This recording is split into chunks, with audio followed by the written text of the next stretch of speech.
internet, it me, Keegan484, and well, today we're gonna check out a demo. Get some context behind this. Remember a couple of months ago, like earlier this year, there was Spike Chunsoft was doing a little showcase of the future games that they're gonna release, and one of them was this.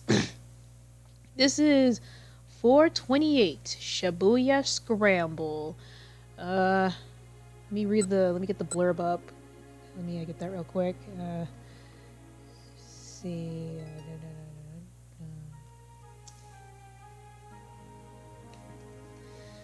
I don't know how I can explain this properly, so let me get the little synopsis up. So, you know, just thought I'd pop in after my little hiatus. Another small stream is going to happen on the 21st somewhere in that area. Okay, so here's the description. A kidnapping on the streets of Shibuya brings together a hot-blooded detective, hard-hitting journalist, former gang leader, the head researcher of a big pharma manufacturer, and a part-timer stuck in a cat costume for a series of events even more unexpected and outrageous than the last. Can they, or the city itself, make it through the day? So, let me see. A mosaic of mediums. Unlike traditional visual novels, the narrative is presented with a palette of different mediums, combining text, live-action stills, and video sequences. Oh,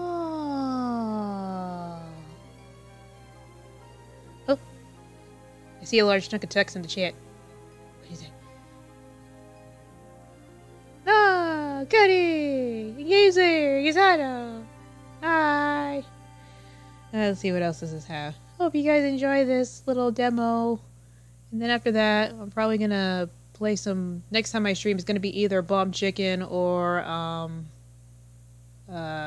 Cross Note. I'm taking a break. I just remembered that this thing had a demo, and I thought, you know, I was curious about this. Why the heck not? I'll check this out. It ain't gonna hurt me. Plus, it's a good break. It's a good break from Persona 5. Oh, 100%ing that is going to be a challenge. Anyway, let's see. Has non-linear storytelling. 5 protagonists. 10 hours. Decisions made in one character's story can affect the story of another character in unforeseen ways, culminating in a total of over 50 different endings. Oh boy, that's a lot of endings. I did. Oh, well, Game Slayer, that's Cody. Cody, this is Game Slayer. Hope you guys get along. Real life Shibuya, Tokyo. Engaging text combined with immersive live-action stills and video sequences to bring you into the heart of Shibuya's famous Scramble crossing and into the intricate plot that unfolds. Okay, so it's got a lot of stuff here. It's got multiple endings and multiple characters that we can play as. So let's see if it's interesting.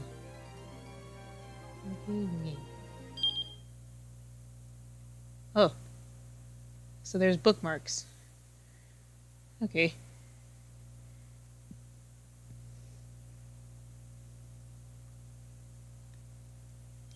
I'm gonna choose the second one because it's in the middle.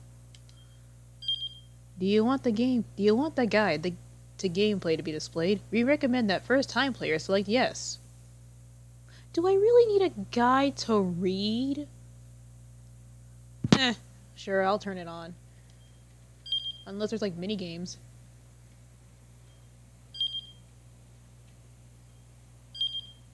Yay!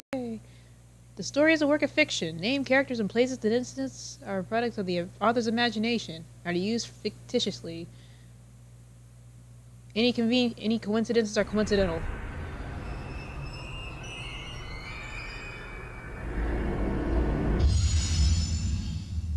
Spike Chunsoft. Whoa. Whoa! Oh.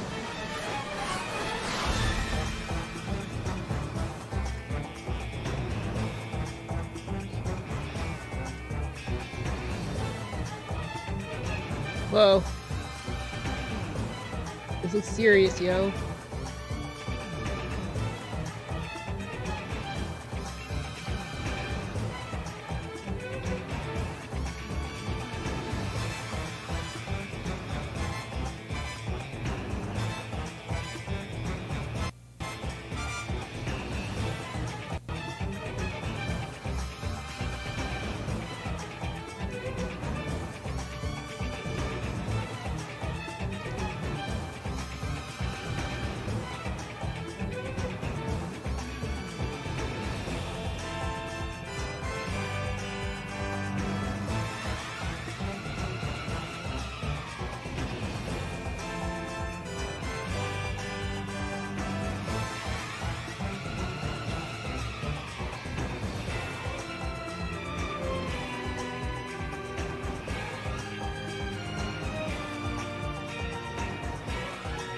This is what Shibuya looks like from above. Neat.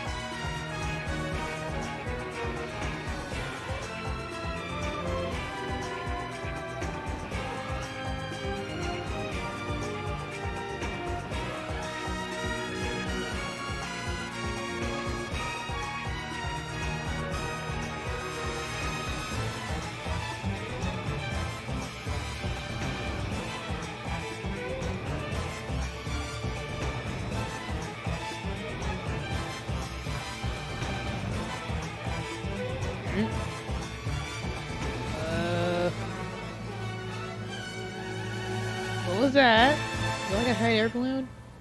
I don't know. 番組の途中ですがニュースをお伝えします。新宿区オフィスビル立てこもり事件の速報です。今朝新宿6丁目のオフィスビルに目出し帽をかぶった40歳前後とみられる男が従業員数人を人質に取り立てこもりました。その後数時間経った今も男は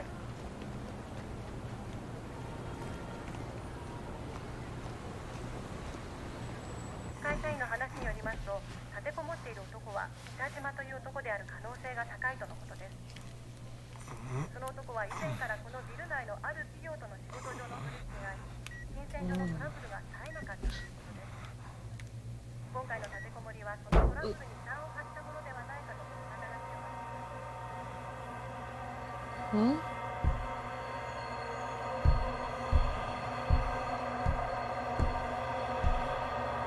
Yo.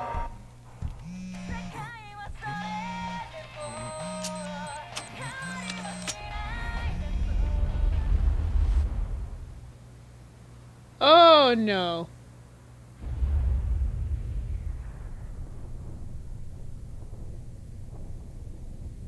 Did that just go off as soon as the ringtone started playing?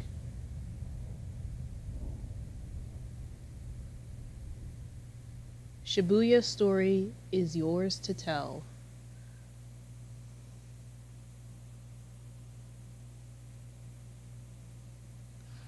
Yeah. Achi. As you play through the game, the various mechanics will be explained. Okay? In 428, you follow the series of multiple protagonists at once. Your decisions impact their experiences as you read the story. What does the day hold in store? Their fate is in your hands. Oh. Hopefully, you can see them all through the end. To start, you have two characters, Shinya Kano and Achi Endo. Let's begin by checking out Kano's story. Okay, so this guy is Kano? I'm guessing the other one is the other guy. Huh. Let's check his story out. Yo! What is going on? This is gonna be weird. Just 2 more minutes to go. Huh?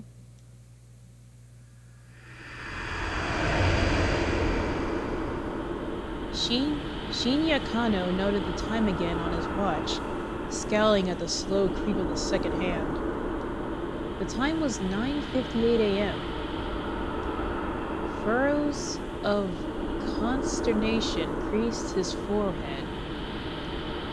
He wasn't nervous, but he knew better than to expect everything to go smoothly. Keeping a level head was proving rather difficult. There was no room for failure. Uh-oh. Oh, are we in the middle of a mission? Lives were on the line here.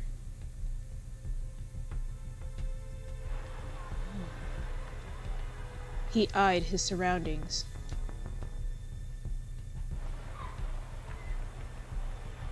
Was the perp really going to show up?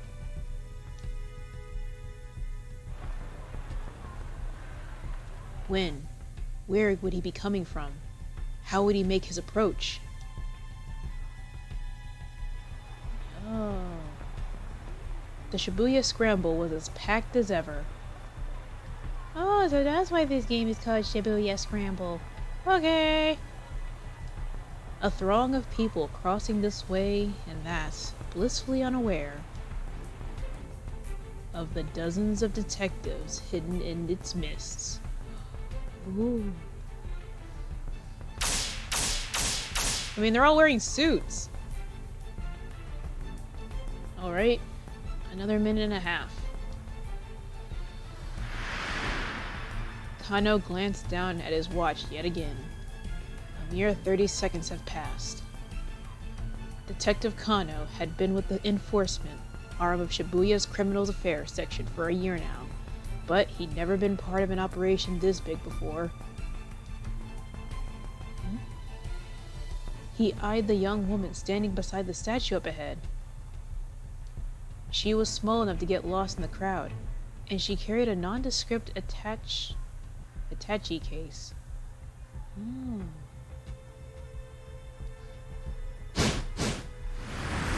It's also live action too? That's cool.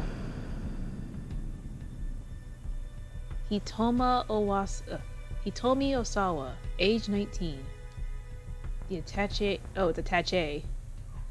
attaché case in her hands contained a full 50 million yen in cash. That's a lot of yen.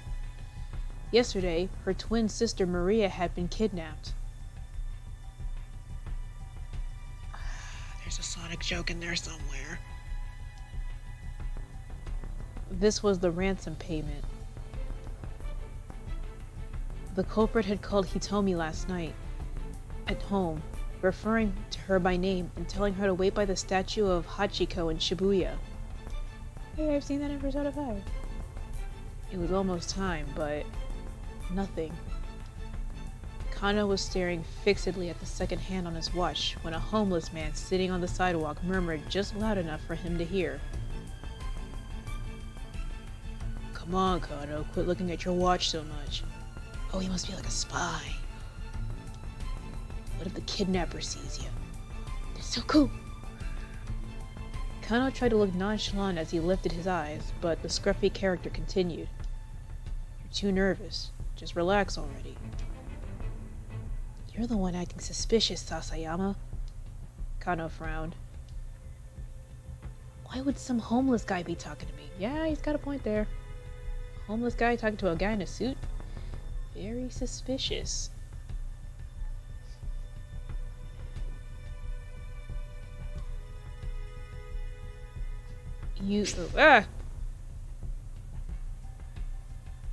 Hold on, I'll read the guide later. Yuji Sasayama was the senior officer of the Shibuya Precinct Criminals Affairs Division. 5 years older than Kano. Okay, so that's like his detective senpai. Okay. Some words and phrases in the text appear in blue. These are called tips. Press square to underline a tip and then press X. This will let you read some extra info relating to that word or phrase. There are tips containing general knowledge, and ones that are 428 specific. These are sparked with a magnifying glass and a 428 respectively. Oh! Shibuya percent. Okay, official name. Responsible for the safety of approximately 200,000 people in 32 neighborhoods. Oh, that's a lot of places. Oh gosh. There is no way I'm gonna remember all that. He always went a little overboard with the disguises. Okay, so he's a master of disguise. Like an ultimate imposter. He claimed it was all part of the job, but word around the station was that he just liked playing dress up. Ah!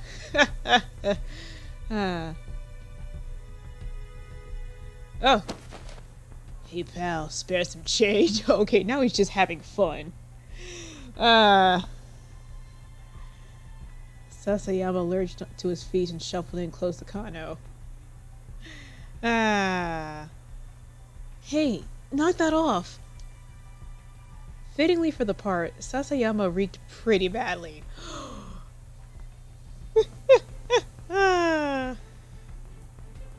I already like this guy. This guy's quirky. Well, So suspicious now, huh? He clung to Kano with mock camaraderie, despite the younger man's attempts to pull away. Ah, that's hilarious. Come on, Sasayama, cut it out! Kano's like a Shuichi with glasses. Sasayama's with confidence rattled Kano's nerves. Ah, yeah, this guy is definitely Shuichi with glasses. Of course, there was good reason for that confidence. This was Kano's and Sasayama's jurisdiction, but they were positioned a good distance from where the handoff was to take place.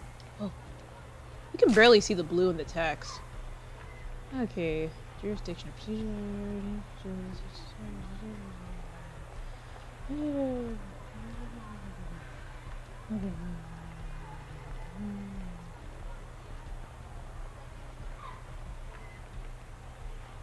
Okay.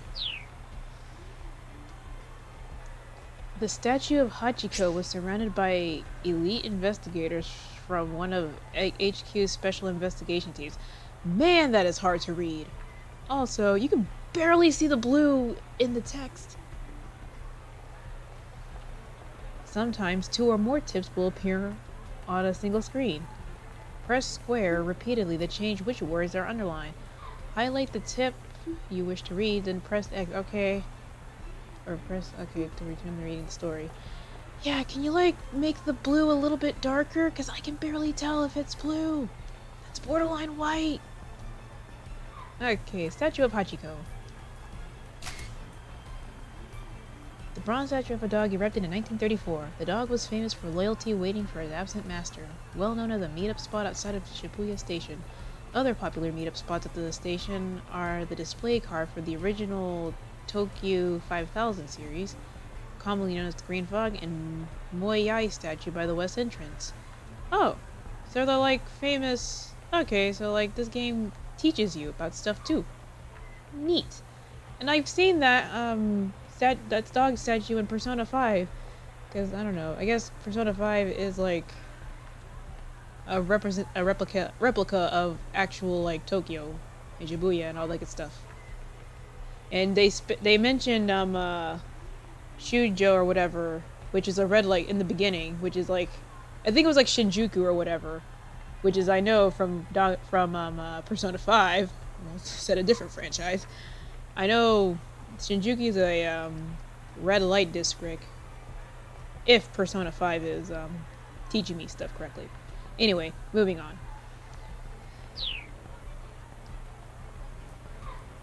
Kano and his partner were just there to provide backup if the kidnapper attempted to flee. Look, just try to relax. We'll be fine. Sasayama gave him a wink. A moment later, the radio squawked in Kano's ear. Alright everyone, it's time. Keep your eyes open. Whoa! The voice coming through the earpiece was Koji Kuze, HQ's operations director. Until last year, he'd been the Shibuya Presents head detective and Kano's supervisor. We don't know when the perp is going to make contact. Don't let your guard down. Kuze's low, it's a low, gravely voice, so I gotta fix my voice. I can't do it.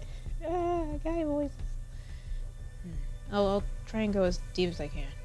We don't know when the perp is going to make contact. Don't let your guard down. Okay, I think that's a good low voice. Kuze's low, gravely voice echoed in Kano's ear.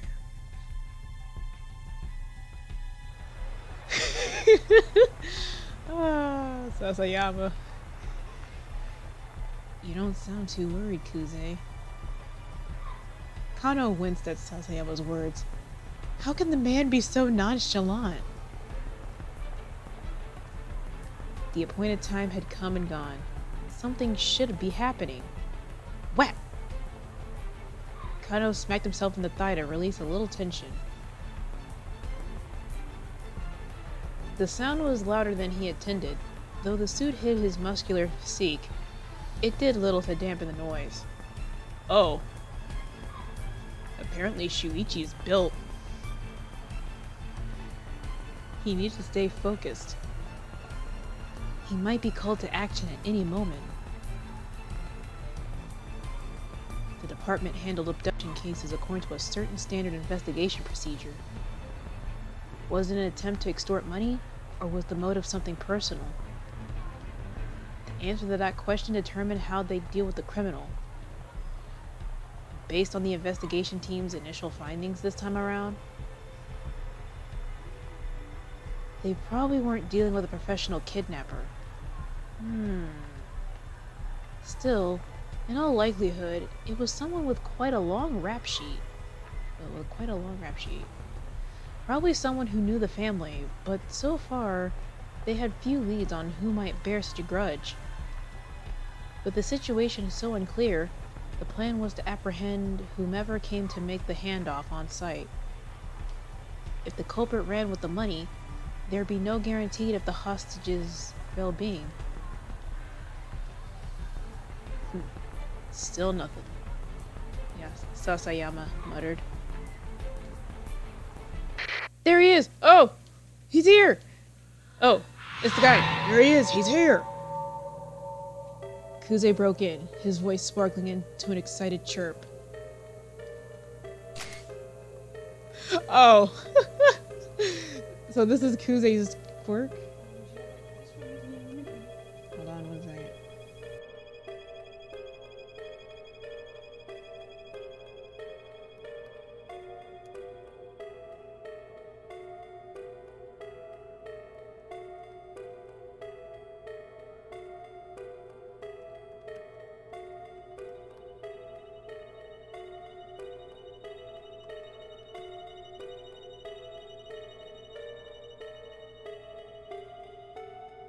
Okay, so this is his quirk. Kuze's particular vocal quirk. Whenever he gets overly flustered, excited, or panicked, he slips into a childish register, prone to babbling and pitching his voice. Okay. So he does get high. So he gets high pitched when he's excited. Okay. Subject is a young male in his 20s. Oh, God. Wearing a bandana and an orange hoodie. Kuze, normally calm and stoic, was now squawking like an excited child. That only happened when he got particularly worked up. Kano and Sasayama steeled themselves. Okay, so I need to go higher. They could see the subject now. A 20-something male nonchalantly approached Hitomi to talk to her. I gotta go higher. Oh god, this is gonna be so... Alright, people! I'm sorry. Be ready to grab this guy. Kuze was stationed in the mobile command center, not far from the intersection. This is his quirk? Ah, jeez. I was not ready for this. Keeping tabs on the situation via video surveillance from the camera team. The young man started speaking enthusiastically to Hitomi.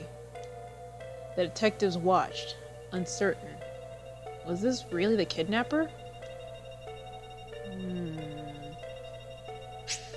You'll encounter a selection like these during the story. These choices will change the lives of other people. In addition to changing your own fate, use the pads to make your choice and then press the X. The current choice will not impact you or any of the other protagonists.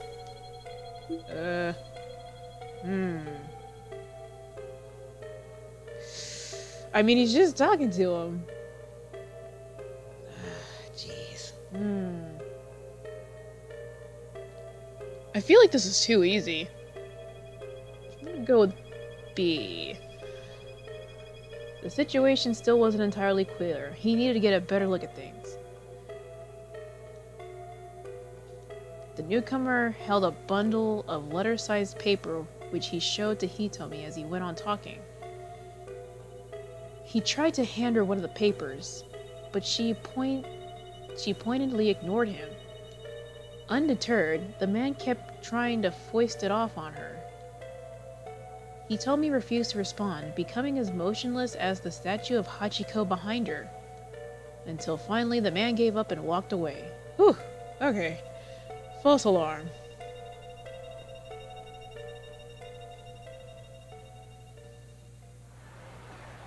Guess it wasn't him. Kano felt the tension of the moment linger in his spine. Guy must have been hitting on her, Sasayama muttered. I mean, she is pretty cute and all. Sasayama, calm down. He had a point. Though, of course, something in Sasayama's voice made Kano brace himself. She's got nothing on my Mi-chan.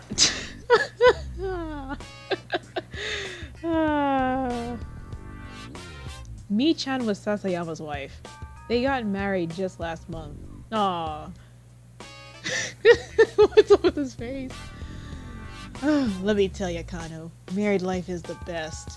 You gotta hurry up and give it a try for yourself.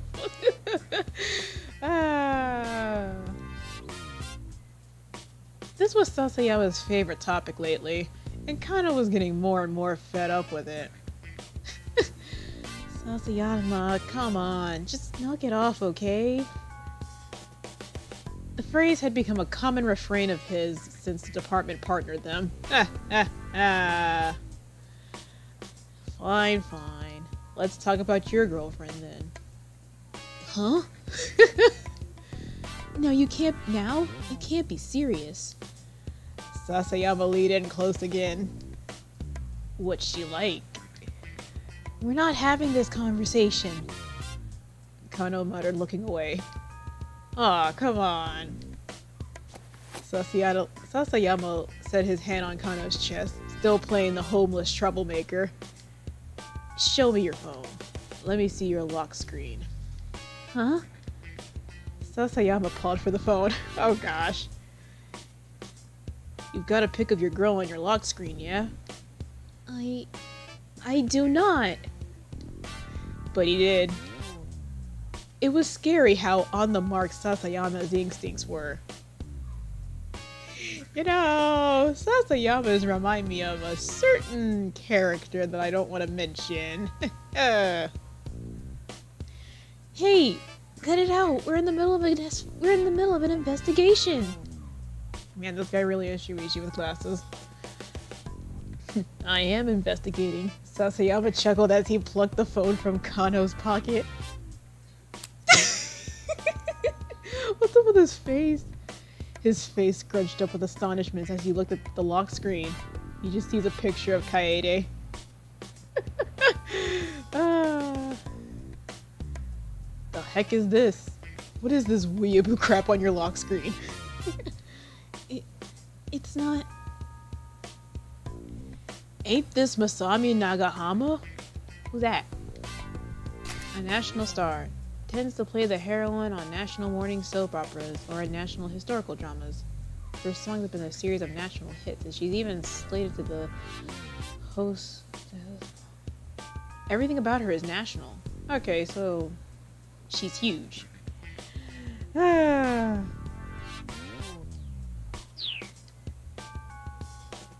realized that he had to bite the bullet.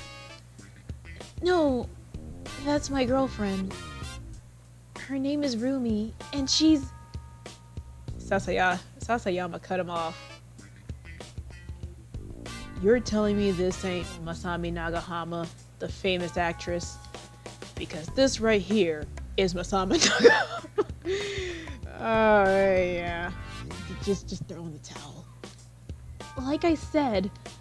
You sly old dog. Oh, gosh. Trying to make like you're dating Masami Nagahama.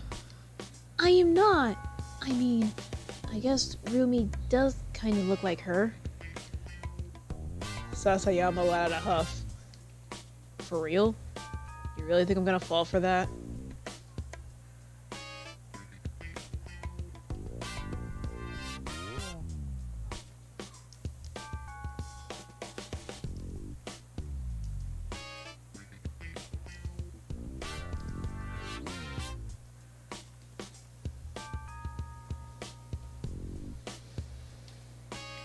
There's nothing to fall for, I swear.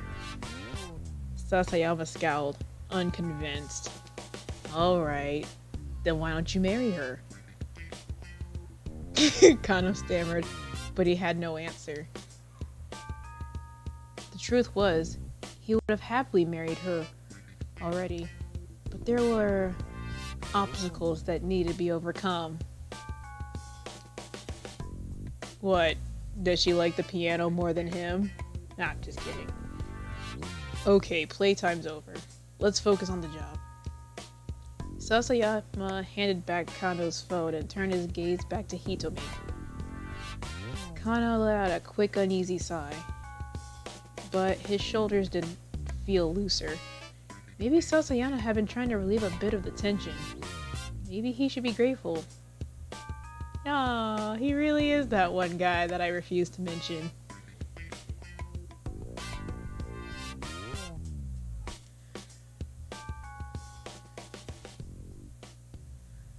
By now, several minutes have passed since the guy with the papers had gone away. He peered at Hitomi. The strain on her face was visible. In addition to the weight of the attaché case itself, the 10,000 yen bills it held weighed close to 6 kilos. Her slender arms must have been getting tired. I don't know. She could work out. I don't know. Still, she refused to set the case down. She wasn't taking any chances with her sister's life. The kidnapping case had begun the day before, at around 7 p.m. Oh. This is MPD Dispatch. The Shibuya Precinct is reporting a missing person believed to be an abduction. Am I really gonna be schooled on what an abduction is? Oh, Japanese law. In Japanese law, the act of indirectly luring or deceiving someone into the control of a third party is known as kidnapping. Using forceful threats or violence to achieve the same pursuit is known as abduction. Okay. Subject is Maria Osawa, a 19-year-old student at Midoriyama Academy. Man, you can hardly read that! Last seen at the LL Diner near campus. A man was allegedly seen forcing her into a car nearby. Yeah, it was 50 million yen. It's 5 times 10 million. Wait. I think you may have found a typo. I'll have to replay this to see that. All officers in the vicinity, report to the scene at once. Kano and Sasayama had been working a burglary case in Jingumai's 5th district when they got the call. Let me turn the music up just a tiny bit. I honestly don't know how loud or quiet this is gonna get. Just this real quick. There we go.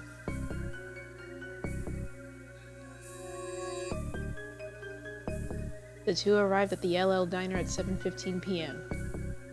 At roughly the same time, several other officers showed up to secure the area, blocking off entry to nearby roadways and monitoring the surrounding establishments.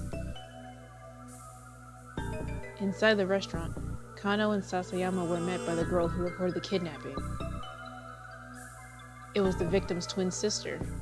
He told me. Could you tell us about when Maria was taken, starting from the very beginning? Kano said, keeping his voice low. My sister and I, we were supposed to go to a party together today. Hitomi was trembling, her voice hoarse. But I messed up the time. I showed up right at 7, an hour later than I was supposed to. So you're supposed to meet up at 6. So Maria had gone alone to the party, a mixer for locals and exchange students. Hitomi, arriving late, had showed up, just in time to glance out through the restaurant window and see her sister getting shoved into a car. She described the vehicle as a blue station wagon of Japanese make. Why would something like this happen to her? Wait, who's saying this? Yeah, it is Hitomi. Hitomi held back her tears, but she was shaking all over. Did you get a look at the kidnapper? Yes, it was a man, middle-aged. There was another eyewitness, Leland Palmer. He identified himself as a lecturer at Hitomi and Maria's school. I saw it too. It's like Hitomi says. I don't know what kind of voice to give him. I heard Hitomi crawl, and so I went to the window to look. And his Japanese was halting, as if he hadn't been in the country very long. And I think that maybe the kidnapper was working alone. Leland explained that he'd seen the man shove Maria into the back seat, then clamber into the driver's seat. If he had an accomplice, wouldn't they have been driving? Neither Hitomi nor Leland had gotten a look at the suspect's face. Kano was interviewing the others who had been on the scene, looking for their potential eyewitness, when his phone rang. It was Yoshio Kajiwara, one of the senior detectives. We have set up a task force for the investigation. Get back to the station once you have a handle on the situation here. Barely half an hour had passed between the time the kidnapping was reported and the time the task force began operation. Let's see. Well, roughly 150 people.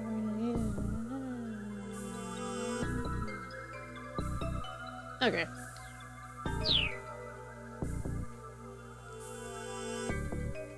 The lecturer looks suspicious. I mean, he could be a suspect, but we're not 100%. We don't know. Anyone could be a suspect at this point. It could be the lecturer. It could even be the twin sister. Or it could be, Mr. Guy that plays dress up. Forgot his name. It's Sasayama or whatever. Could be that guy. Heck, it could be Kano for all we know. When Kano and Sasayama got back to the present station, Kuze had already arrived from HQ. He informed them that a response team had been formed to investigate the victim's home. Ugh. In a case where someone has been abducted for ransom, it is often difficult to resolve the situation without cooperating with the victim's family. But the family can also be a hindrance in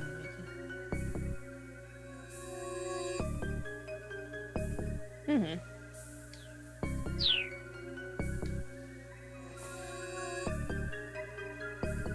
Then you're also a suspect. I mean, that also makes you a suspect, too.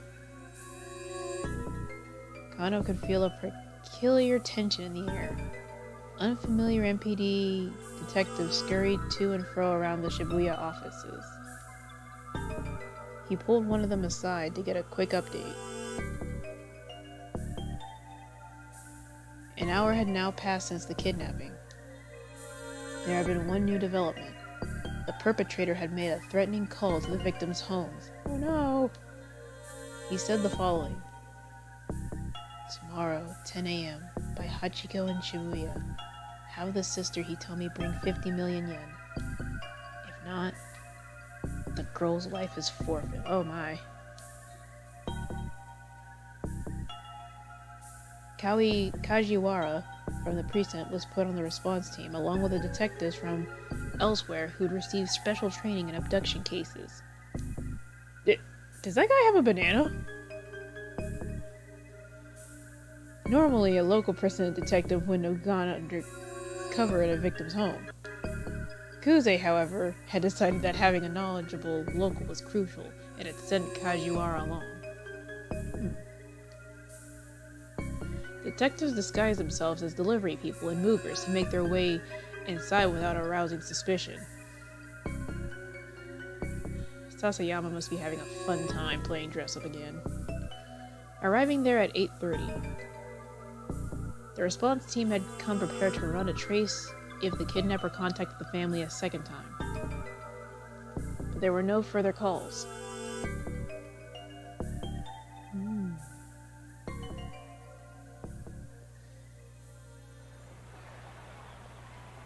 Kano checked his watch again.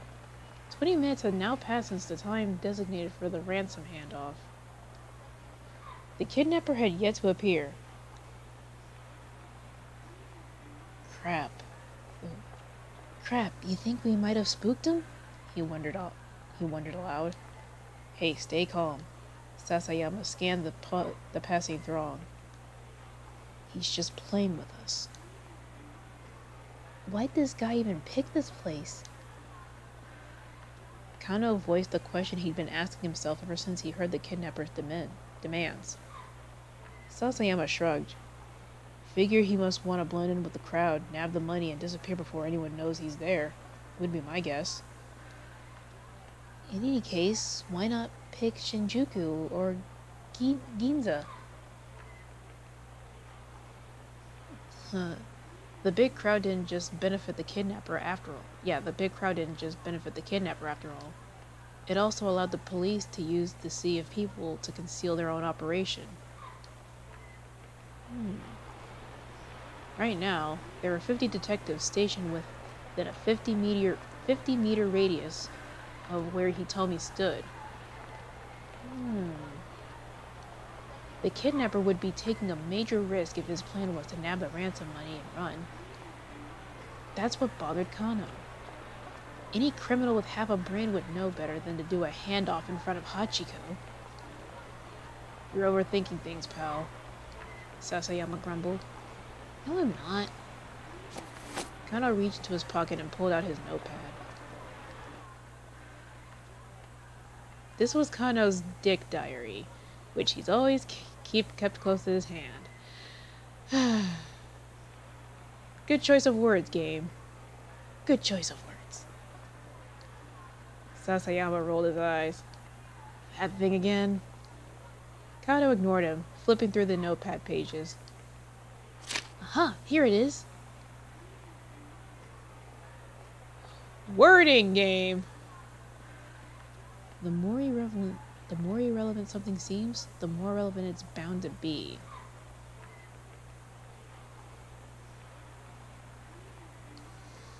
It was a favorite saying of Kuzo Tateno, an assistant inspector from the Shibuya precinct. Tateno was the kind of detective Kano aspired to be. Not Kyoko Kirigiri? Okay, cool. For the current operation, he'd be placed in charge of Hitomi's personal safety. He was in position to defend her as soon as the ransom had been handed off. Of course, Hitomi hadn't been informed of how much protection she was under. There was a risk that if she acted too secure, it might alert the kidnapper. I think Tateno has the right idea. Sasayama snorted quietly. Maybe. I mean, he's a great detective. Don't get me wrong. But do you know how many irrelevant things there are to consider? Again, Kano ignored him. It didn't matter if nobody else understood. Kano had faith in Tateno, as both a detective and as an individual.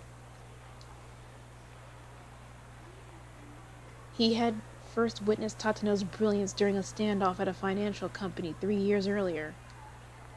A man had shut himself in an office, splashing gasoline everywhere and threatening to set the place ablaze. Oh gosh. While the others hesitated, Tateno unflinchingly doused himself with gasoline and strode into the building, where he managed to talk the man down and secure the scene. What the heck?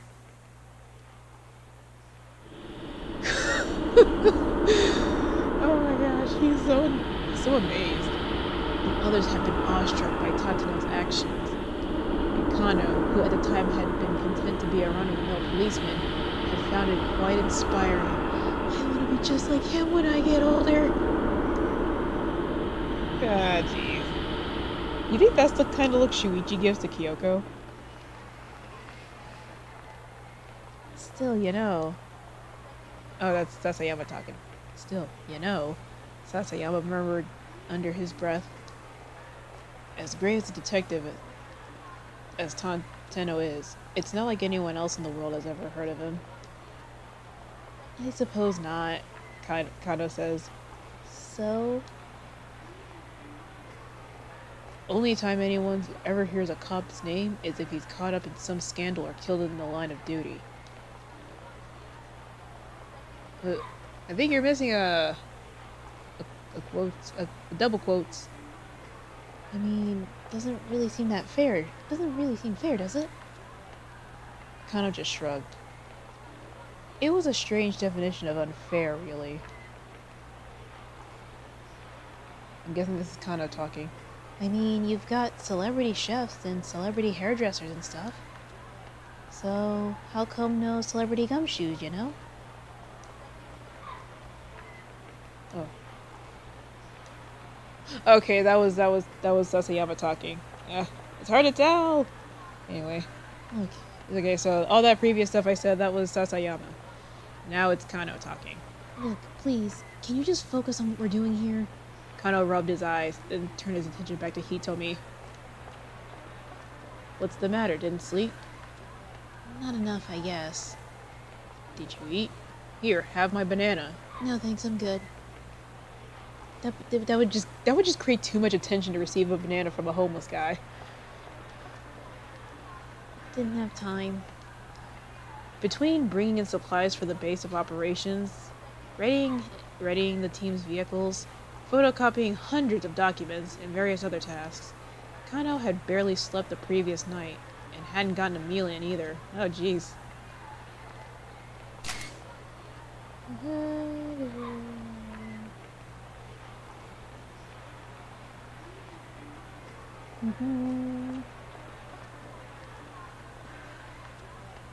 Okay.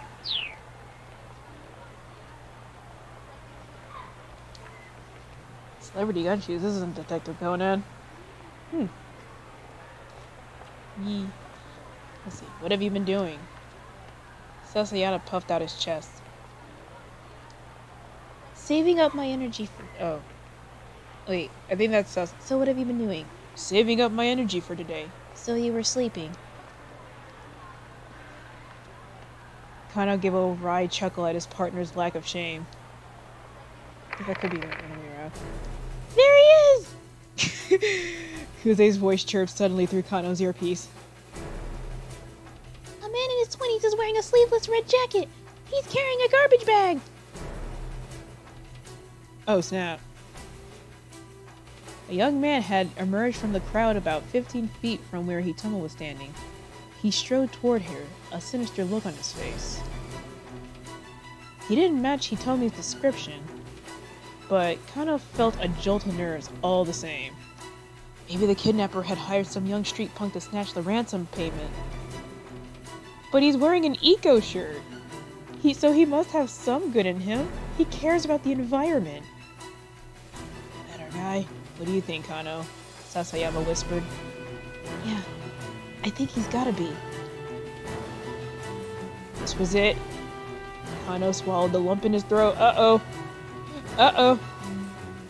Yeah, I know what Detective Conan is. I have yet to meet someone who doesn't know what that is. It's happening. He bent his knees, ready to act fast. Uh-oh. Blood rushed into his leg muscles, banishing the stiffness that had begun to take hold. Could this be the culprit?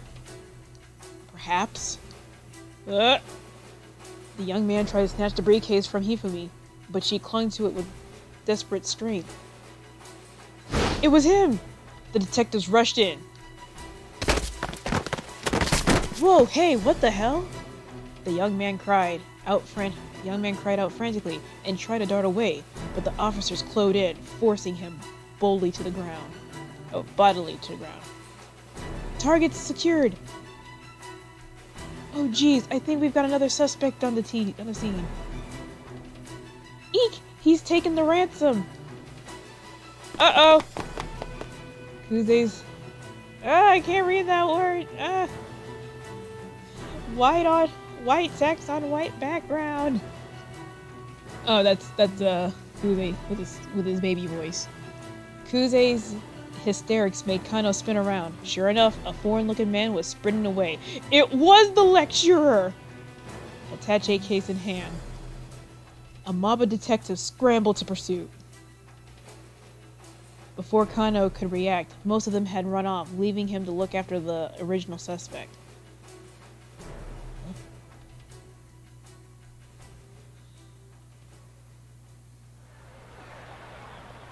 What should I do with this guy, sir?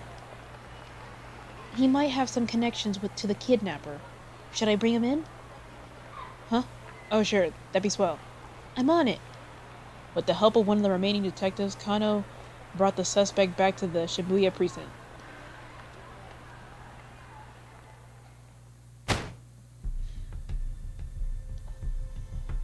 Okay.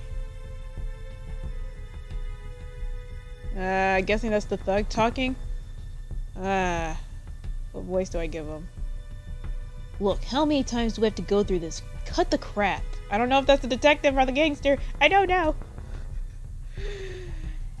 In the interrogation room, the young man, who gave his name as Achi Endo, steadfastly insisted on his innocence.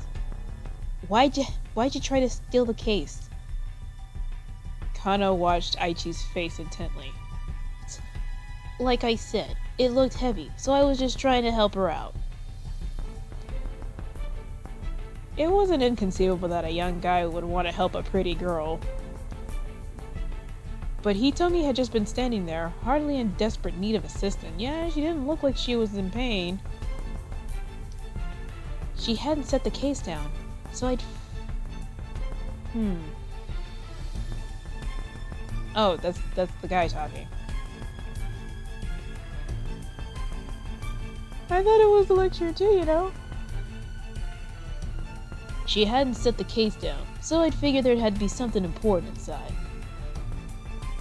Oh, that's just an information in his dick diary. Is that his quirk? Just having a freaking notebook called Gosh darn it. So that's just an entry from Kano's diary shot through his mind. I'm not... This is gonna be weird to read and take seriously. Dictum number 25. When the tongue slips, grab it and yank out the truth. So this is Kano's quirk, just his freaking diary. His D diary. Oh, this is weird. Classic advice for a questioning. Something important, you say? Such as? How the heck should I know? Achi spat. He huffed and slumped back in his chair. This standard textbook back and forth had been going on for nearly an hour. Kano didn't mind. Chasing down criminals was all well and good, but questioning suspects was another key part of the job. Plenty of off-the-scene work went into cracking the case.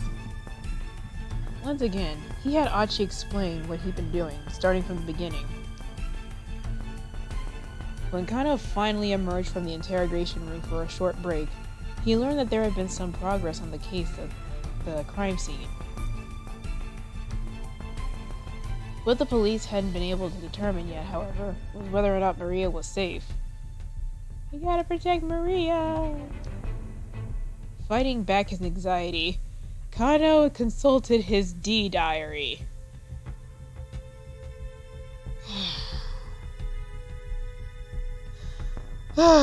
They knew when translating this. They knew. D dictum number 54. Haste makes waste. He felt his tension subside. Remembering the right maxim always helped. It was like casting a magic spell. Calm down. Kano returned to confront Achi once more. You were there to act as a distraction, to mess up the investigation, weren't you? Huh? Achi looked at it a bit dumbfounded. What are you on about? D dictum number 55. The truth hungers to be free. Oh boy. You hungry? Got some katsudon if you like. Oop.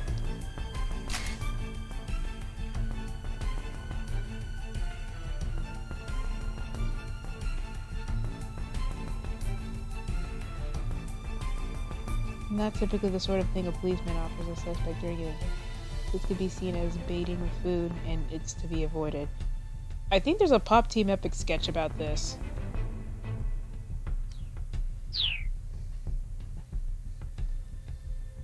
Achi nodded silently.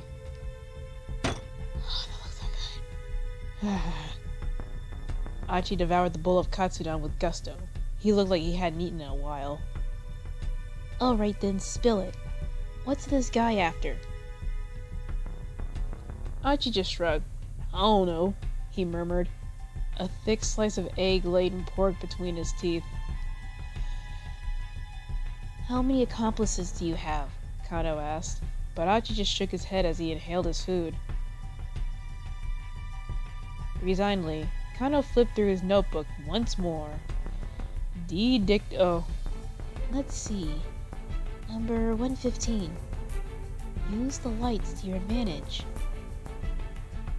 As the minutes ticked past, he found himself referring to his book again and again, trying a dozen different methods to tease out whatever his suspect might be hiding. The experience began to feel strangely surreal, their two voices echoing hollowly in the interrogation room.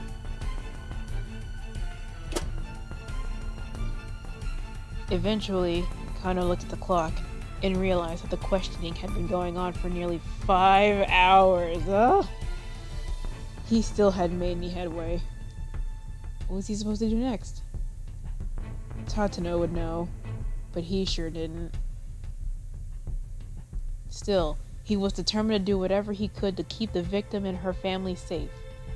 Gritting his teeth in frustration, he perused the D-diary like it was scripture.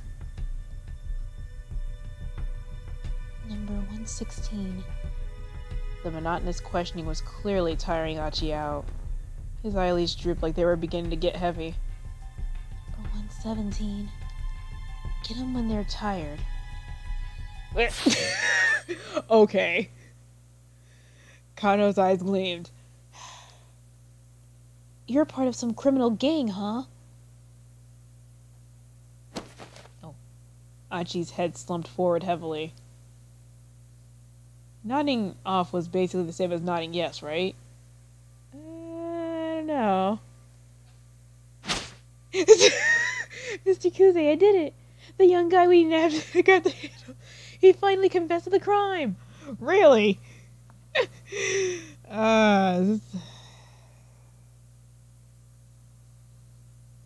What? What are you talking about? Kuze laughed in disbelief.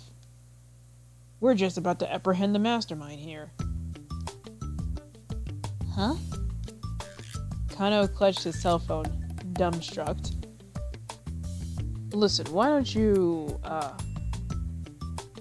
look, just wait there at HQ, okay? No, it can't be. Oh no.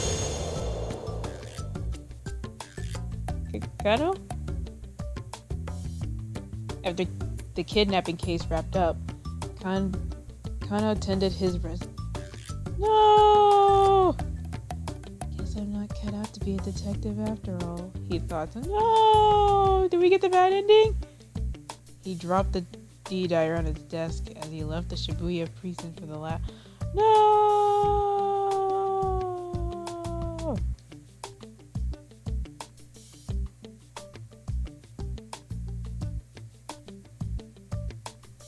Bad end.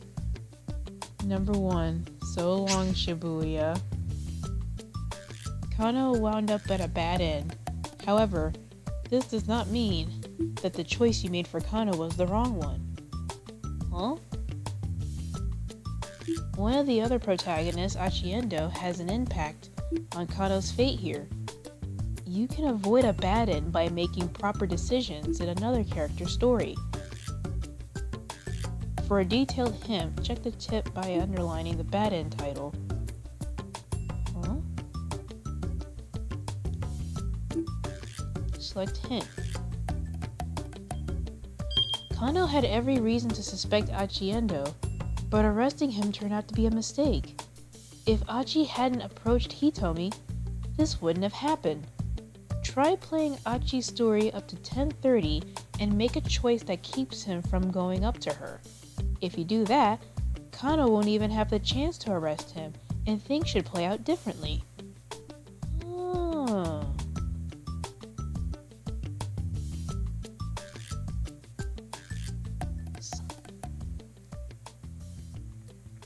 When does this take place? He has a flip phone. I don't know.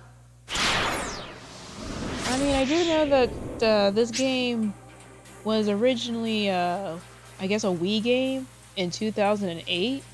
So maybe like early 2000s, I'm assuming. You can now select Achi Endo, one of the other protagonists. Let's follow Achi's story for a little while. Okay, so we got a bad ending with Kano. So, in order to prevent that, we gotta prevent Achi from meeting up with Hitomi.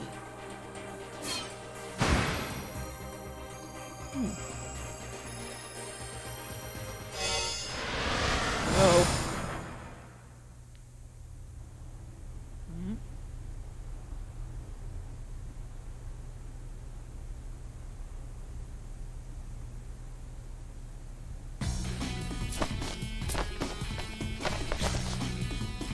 Ego.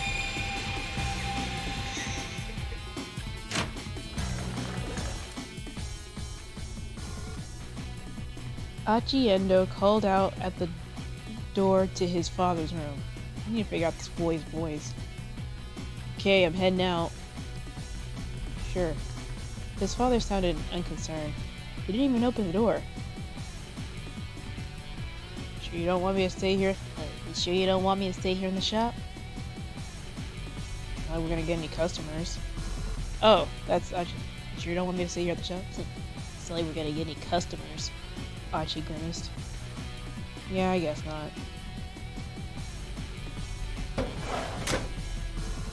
The drawer by the front door held a stack of heavy-duty trash bags. Achi pulled out a few of them out. Guess it's gonna be that kind of day. He stuffed the trash bags into his pocket, then slipped on his favorite pair of sneakers. Is he like some sort of eco-thug? The entryway to Aichi's home also led to the family shop. Various pieces of electronics were piled up like so much junk in the tiny retail space. The slightest bump brought the risk of an avalanche.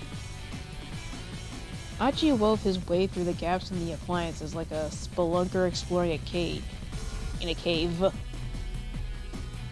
From Shibuya Station, if you make your way past the 109 building, then up through Dogenzaka, you'll come across an old shopping district. Nestled in its outskirts is Endo Electronics, in the same place it's been for decades. Within its dimly lit interior, you'll find rows of wares all cracked in dust. Oh, all caked in dust, excuse me. At a glance, you might well assume this place was closed.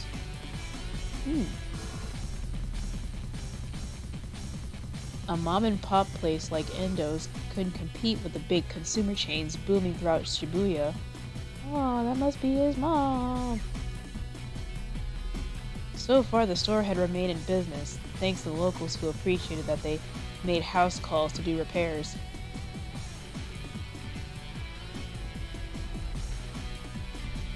But things weren't looking good for the future. Achi, the eldest son and nominal successor to the business, had no interest whatsoever in working there.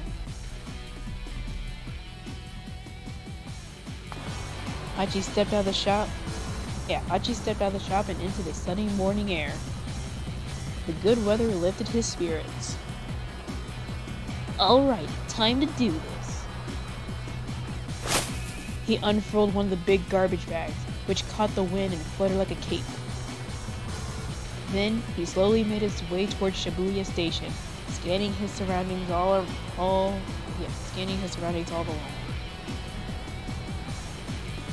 Sheesh. This place is filthy. He paused to pick up a plastic bottle that had been tossed to the ground. Ah, he is an eco-thug! Then, with a heavy sigh, he slipped the crushed receptacle into his trash bag.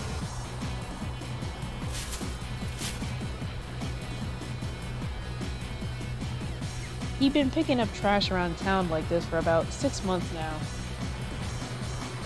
It had gotten so that the sort of garbage most people would hardly notice stood out to him like a sore thumb. Most days, he'd fill his trash bag to the top by the time he made it from his house in Dogenzaka to the train station. Today, he was halfway to the station when a woman's anxious voice caught his attention. I'm sorry. I'm in a bit of a hurry here. Speaky? I'm just kidding. He looked up and saw a timid-looking woman being confronted by 2 men, one with brown hair, one with black. From the look of them, he guessed that the men were scouts for some hostess club. He ran into this sort of thing pretty frequently on his trash-cleaning walks around town. Another kind of trash dig. Uh-oh! Achi quickly interposed himself between the girl and the 2 recruiters. Hey, can't you see that you're bothering her? Huh? Who the hell are you? The 2 men glared. Take a hike, pal. Achi stood his ground. Look, she ain't interested. You're just gonna have to find some other mark. The hustler's annoyance turned into open rage. Uh-oh. Well, well, listen to you. Got a bit of mouth, huh, buddy? The brown-headed thug smacked his lip around his chewing gum like a dog worrying a bone. How about we take this someplace more quiet, yeah? What this means can depend on the person speaking. To a young woman, might suggest a cafe or a park, but to street punks, it might mean an alley where passerbys are unlikely to interrupt. The girl stood by uneasily, watching the goings-on. Hey, take it easy. I'm not looking for trouble. Is that supposed to be an apology? Ah, jeez. On your knees and beg, pal. The man spat his gum into the ground. Oh, no. Littering is bad. Achi looked down at the glistening wad of gum on the sidewalk. Oh, no. His last shred of goodwill. Oh, no. He's about to go berserk, isn't he? Better pick that up right now. Oh, no. What? Didn't you hear me? Because I told you to get down on your knees if... Uh-oh. Oh, jeez. Achi's hand shot out, grabbing the man by the jaw. Oh, snap. Whoa. Whoa, easy, pal. The other man's bravado drained from his face. Yeah. Don't litter. Littering is bad.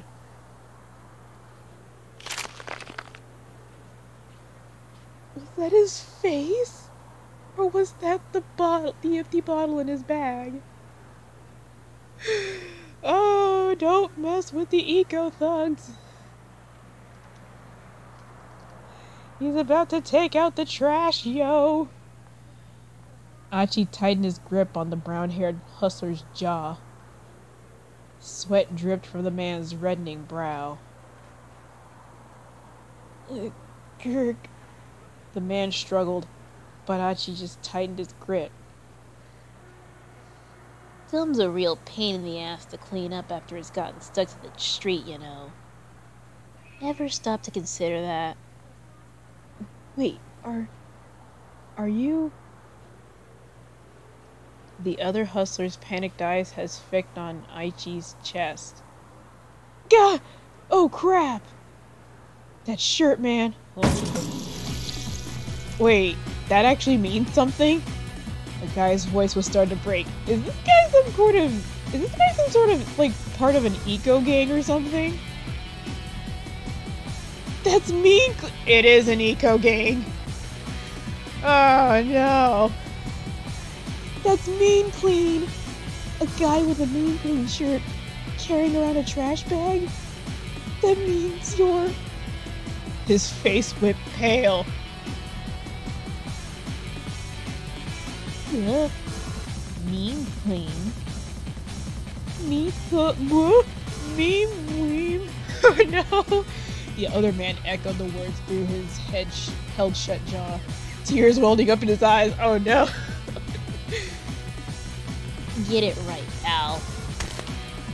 Achi clenched the man's jaw harder still. It's Mean Clean! Ow, ow, ow, ow, ow, ow! Oh snap! You're sorry, man! You're Achi, right? Dude, we honestly had no idea. Oh. Don't litter. Littering is bad. Or else you're gonna have to feel the wrath of Mean Clean. Come on, man. You gotta cut up some slack. Pick up that gum, yo. The man scrambled to snatch the wad of gum off the street, snuffing it into his pants pocket. Yeah, you do that. Finally, Achi let go of his companion. The brown-haired hustler's face was twisted up with fear. Tears streamed down his cheeks. Don't litter! Gasping out hasty apologies, the two thugs scampered off. Hey, so... A shy smile came to the girl's face. Aw. Let's see. Ryoko Kakinuma, a second-year student at Minorima. Hey, that's where the twinsies were from, right? These hustlers managed to corner her while she was on her way to a part-time job. It's popular plot in trashy e-novels for the main character to fall in love with a hustler like these guys, but such things rarely happen in real life. So I can't tell if this game is calling itself out, or it's just, you know, acknowledging a trope. And this is supposed to be like a real life novel. So this would be the part where she falls for him.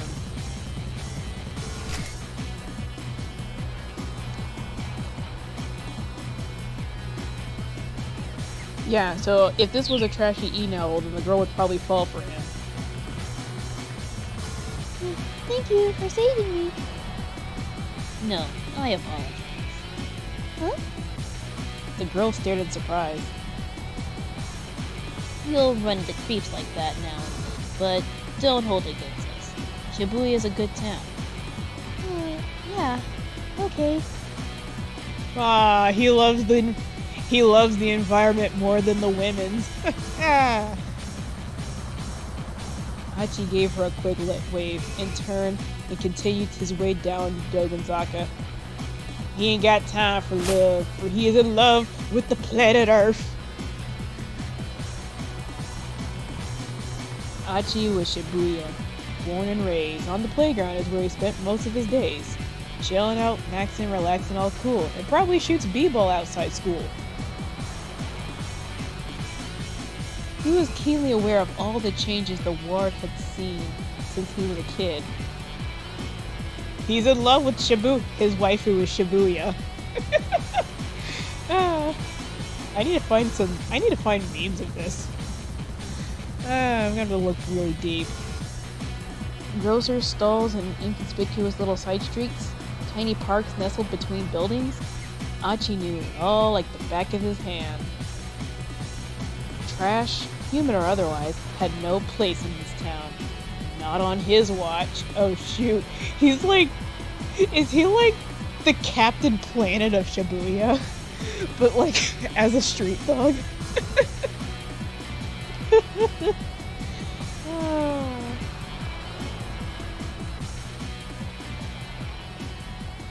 Achi made his way down towards Shibuya Station.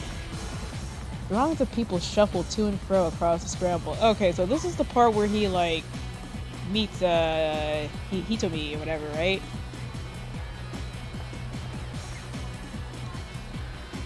The view shifted constantly from one moment to the next, almost as if the city itself were alive. And if the city was a living thing, that Shibuya Station was his heart, and Shibuya in general is his waifu. With streets like Bunkamuradori and Center Guy serving as the arteries pumping a bloodstream made of people. Oh gosh. Some random girl just walks up to Celia, I love you, Achi! And Achi just looks at her and is like, I love Shibuya.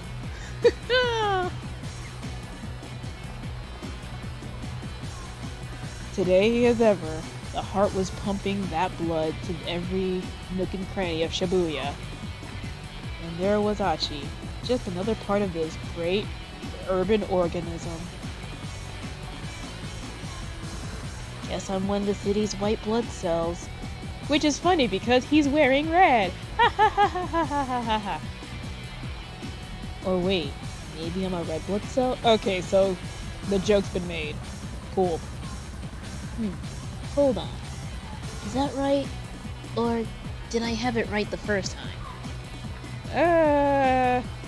You're more of a white blood cell.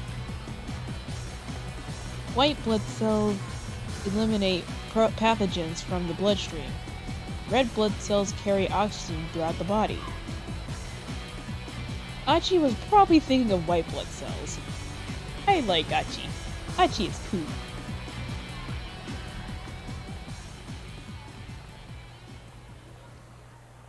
Emerging from his reverie, he noticed a rather conspicuous young woman standing by the statue of Hachiko outside Shibuya Station. Oh, this is the part! This is the part!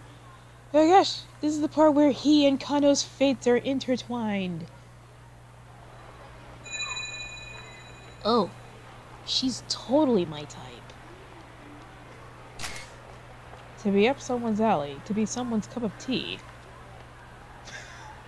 Do I really need a definition of what this means? I know what it means. Seriously, is this game like rated E or something? I don't know. I wonder if she's a model, or small-time actress or something. Looks like she's waiting for someone. Probably another guy. Dang. Don't worry, Achi. There's plenty of other women in Shibuya. Good looking as she was, there was no way she wasn't already taken. What kind of a guy scored a girl like that? Probably the rich-ass CEO of an IT company or something. Crouching down to tie off the trash bag, he continued gazing wistfully at the girl. Then, he noticed something peculiar. She was carrying an attaché case, the kind a businessman might use. It was a large case and apparently so heavy that she was struggling to hold it despite using both hands. Oh, you reached a decision point. Let's have Achi not approach Hitomi. Yes, we gotta make sure Kano becomes the great detective. Okay, so we gotta choose this one. But first I gotta dump this trash. He looked around to see if there was a garbage bin nearby. He's gotta protect Shibuya.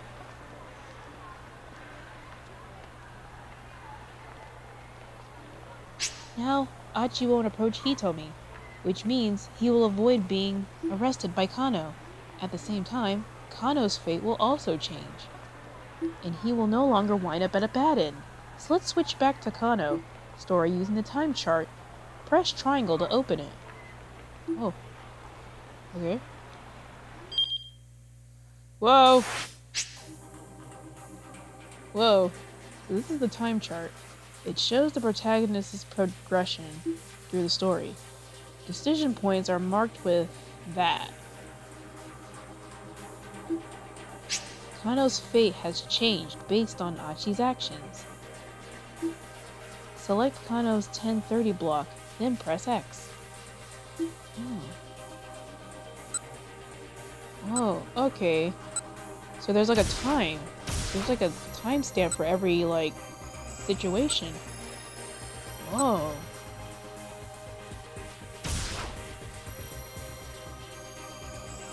Okay, so this is the whole Shibuya.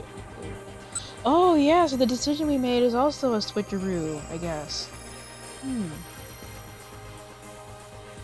That makes me wonder what happens if we do that. This is interesting. It's kind of like Zero Escape, except with no minigames. So let's go here and see how we changed Kano's fate.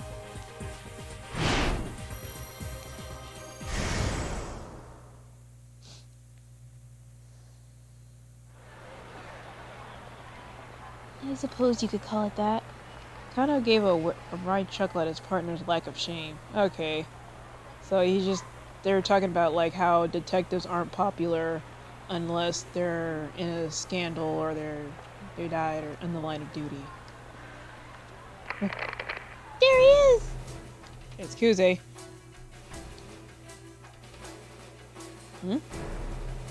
Ah! The man in the black coat. He's not Japanese. Looks to be in his early 30s. It's the lecturer!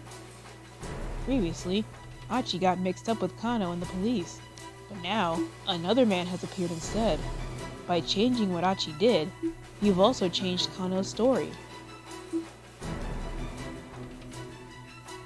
A foreign man had emerged from the crowd about 15 feet from where he told me was standing. He made his way toward her, his expression blank. Oh gosh. Is he related to the lecturer?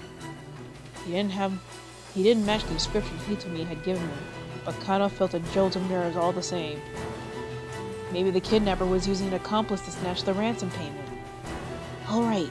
Oh, that's Sasayama. Alright. Sasayama raised an eyebrow. This may be our guy. This was it. Kano swallowed the lump in his throat. He bent his knees, ready for action. Blood rushed to his leg muscles, banishing the stiffness that had begun to take hold.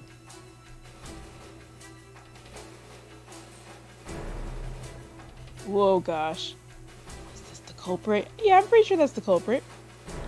Or perhaps... The stranger took hold of the attaché case. It was him! En masse, the detectives began to close in. Let's go, Kano. On it! Sasayama and Kano leapt into action. But they never expected what happened next. Uh-oh. With the case clutched in both arms, the man veered suddenly, running right toward them. Huh?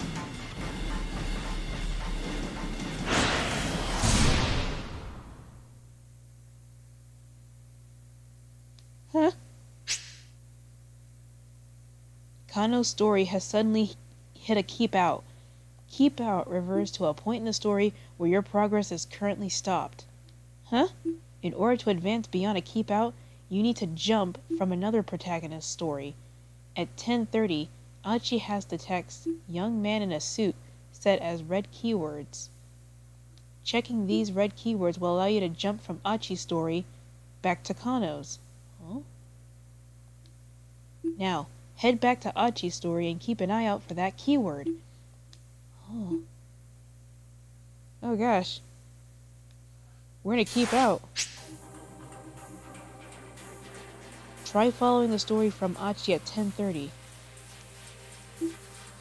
Huh? So, we don't know what happened next. So, huh? Approach the girl? Is this gonna be like some sort of like time paradox? Because if we approach the girl, then Kano would arrest him, and he would lose his faith as a detective, right? What's going on? Oh, jeez. So you just gotta look for the red keyword.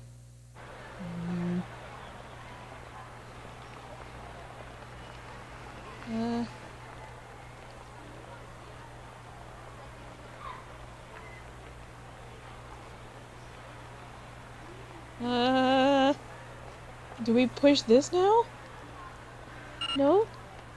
Okay, so you gotta do option B. Oh gosh. This is getting intense. Read this. Huh? A man had come up beside the girl. He was dressed in black, and he wasn't Japanese.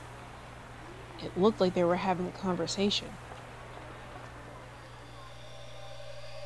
The girl nodded tensely at something the man said. Achi stared.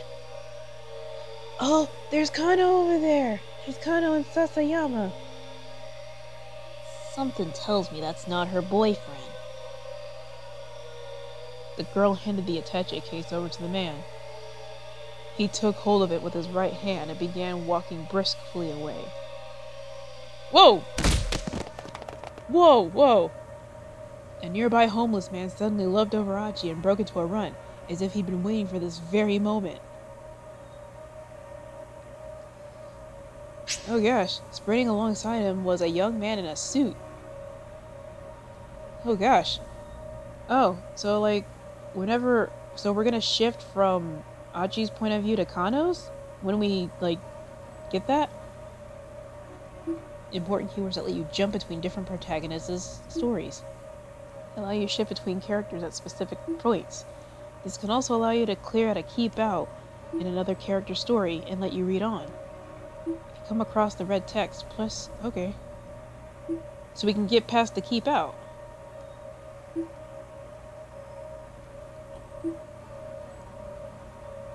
Oh gosh. What's gonna happen next?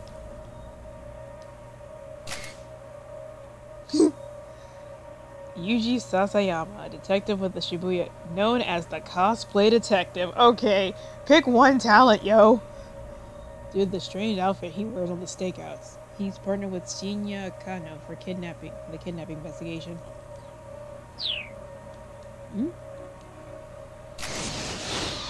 Oh, we're shifting from Achi to Kano. By performing a jump, you can advance another protagonist's story past a keep out. Okay, let's confirm and jump over to the Kano story. Whoa!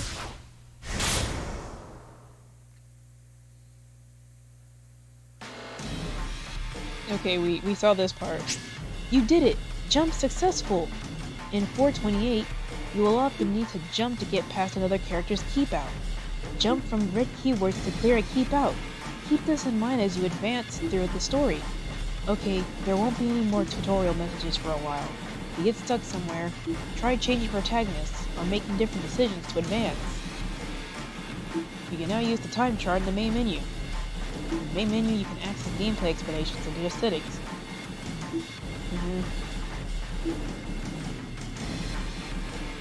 Okay. Oh shoot, what's gonna happen next? What? Catching a sight of the two detectives, the suspect staggered to a halt, then bolted off in a new direction. Kano whipped off his costume glasses and followed him in hot pursuit. Oh, so the glasses were just for just display. Okay. At the crosswalk, the signal changed to red, and the flow of foot traffic abruptly halted. Just as quickly, hundreds of cars all lurched back into the motion. There was no escape for the culprit now, or so it appeared. The converging cops slowed their pace, confident their man was cornered. Oh jeez! Then the foreigner barreled straight into the intersection, dodging between the oncoming cars without any hesitation. The mob of detectives came to a halt, not eager to rush to their deaths along with him. Kano, however, remained in hot pursuit, charging into the traffic at the crossing. Kano, are you crazy? Come back! Kano heard Sasayama shouting, but his feet kept carrying him onward. Oh boy! Oh boy!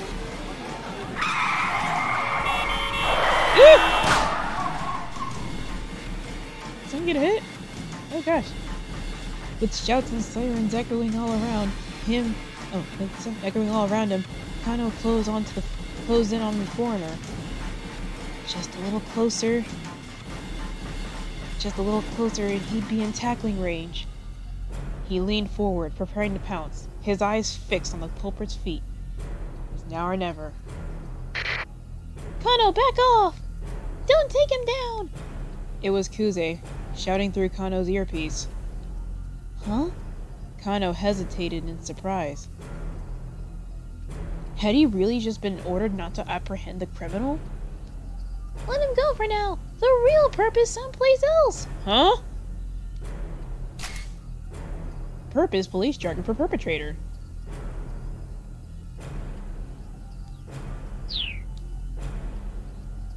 What happened to the plan? He'd been told that all personnel were to secure the area ASAP. Didn't HQ want them to catch the perpetrator? Hold on.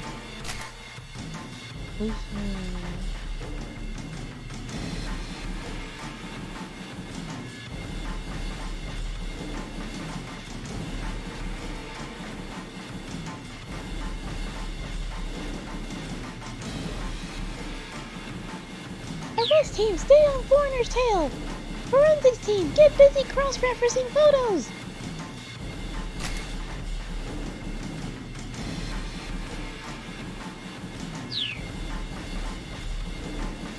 Even if this foreigner was only an underling hired for this one task, the police had now tipped their hand that they had been lying in wait.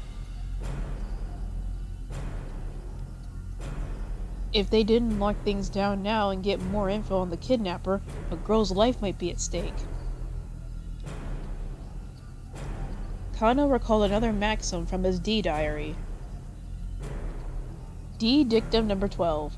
Always assume a worst-case scenario. Yep, the worst-case scenario is more likely to happen than the best case. If Kuze had told him to let this guy go, that implied he was counting on the team that was now in position. But if the crook had planned a way to break through, the plans dragged an escape with a ransom, and he succeeded. What was the right call here? Should he take the guy down or back off after all? Uh-oh. Another decision? Oh boy.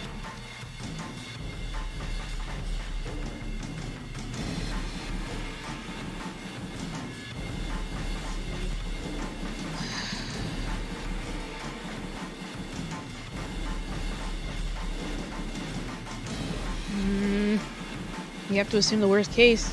We can't let him go. We gotta go after him. Letting the perp escape now is too big of a risk. He had to catch this guy ASAP.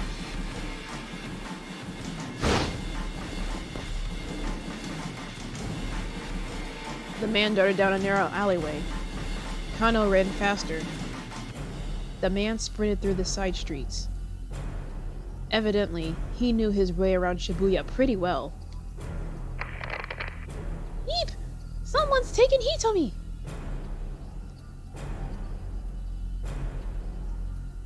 Kano's recognized Kuze's trademark squawk immediately. Subject is male. He appears to be carrying a gun. He's fleeing in the direction of Meijidori. What? Kano could hardly believe it. Hitomi had been kidnapped? Had he been abducted by whoever had taken Maria? But why? Someone must have been waiting for the moment when the police took their eyes off her. Something's very wrong here. What in the world is going on? Kano saw the road that forked up ahead. The man with the attache case ran to the left. If the man who had taken Hitomi was leading toward Meijidori, there was a good chance that he'd gone down one of the alleyways off to the right. Ah, no! Not another decision! Making a snap judgment, Kano told the detective behind him to follow the case snatcher. Then turned and headed down the nearest alley. Okay, whew. Another darting through the side streets, he spotted a different man, another foreigner, crossing an intersection a few dozen meters ahead. The man was dressed in black, just like the guy who grabbed the ransom money. Kuze's right. The kidnapper wasn't acting alone. But wait, something was amiss. Uh-oh, no! Hitomi isn't with him. Where was she? Kano skidded around the corner, then stopped short. Oh no. The man in black was standing there, pointing a gun right at him. Before Kano could react, the man fired. Oh no! Kano felt hot all over as if he were on fire. No! All except for his cheek, pressed against the asphalt in the palms. Oh no!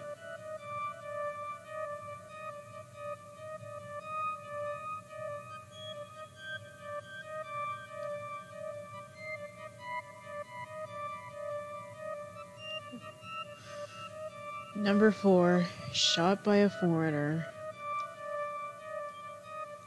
By trying to find the man who had taken Hitomi, Kano ran into a different criminal, and unfortunately for him, he got shot. If the criminal hadn't been able to get near Hitomi, she probably wouldn't have been taken. Have Achi make the choice to talk to Hitomi instead at 10:35. Huh? Wait a minute. So, we gotta make sure that she's not alone? Oh gosh.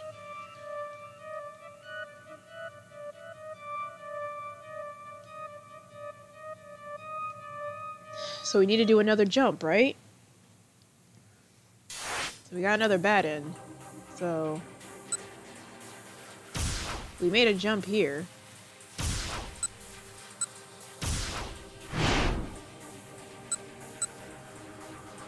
Let's try this. Let's jump to this guy. To this.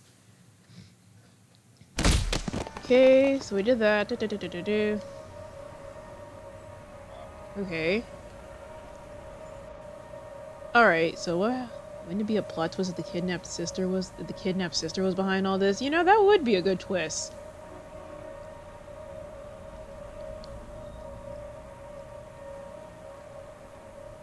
Probably because, like, through, like, jealousy of his twin sister or something, like, I don't know.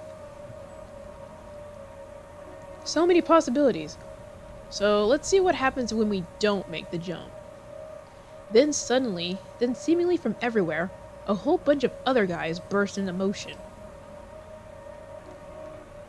First one, then another. A third and fourth, a fifth? Over a dozen now. What the heck? Clearly something big was going down. Were they after the Attache case? Within moments, Achi lost sight of them all through the crowd.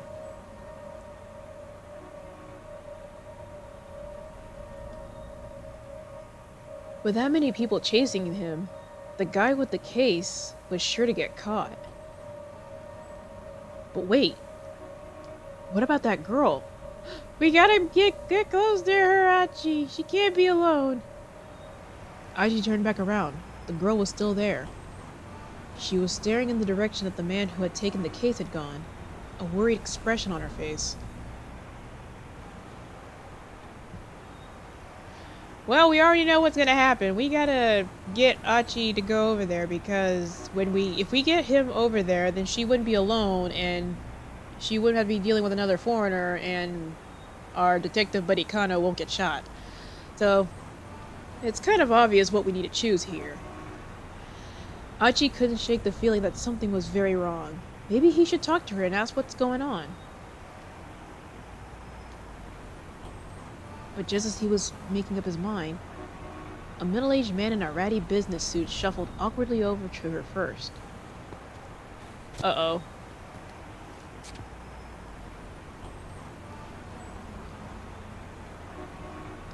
Was there something wrong with one of his legs?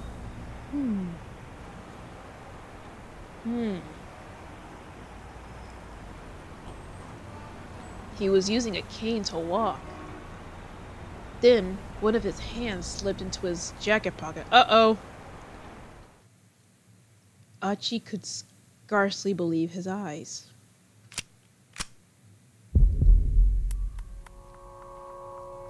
A revolver?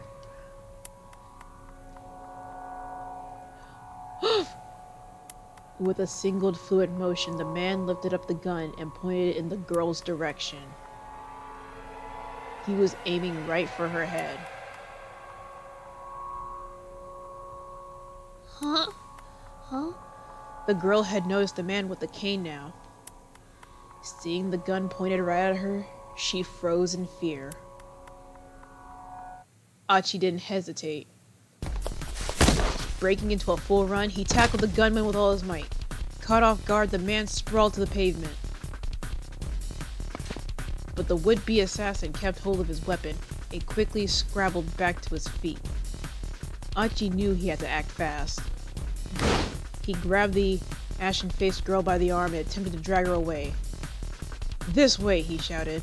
She just stared at him, uncomprehending, trembling like a startled animal. "Come on, run!" Finally, the girl snapped out of her daze and gave a fearful nod. Wait, what? Wait, we're still playing as Achi, right? To the police box! To the police box, let's go! I think we're playing as Achi and we're trying to get her out of here. Okay. Still pulling the girl by the hand, Achi headed for the police box outside the train station. Oh gosh, but it was empty. Ah, jeez. There are always policemen staffing these things. Why had to be unmanned now? Really? That is a major inconvenience. He fooped up. Achi flashed a worried glance behind him and saw the assassin in pursuit like a man possessed. Yikes. This is not good. There was nothing they could do but run. Run! The frightened girl in tow, Achi ran beneath the JR Yamanote railway pass.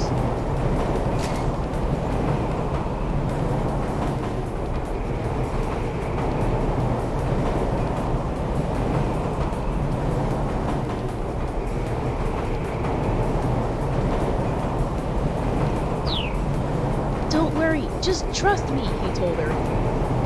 But first... They sped past a convenience store where an employee was cleaning up the sidewalk. Here, take this, will ya? Achi tossed over a bag of trash. Gotta protect Shibuya. Huh? Wait, what? This way! They slipped through the crowd and into a nearby back alley. What's going on?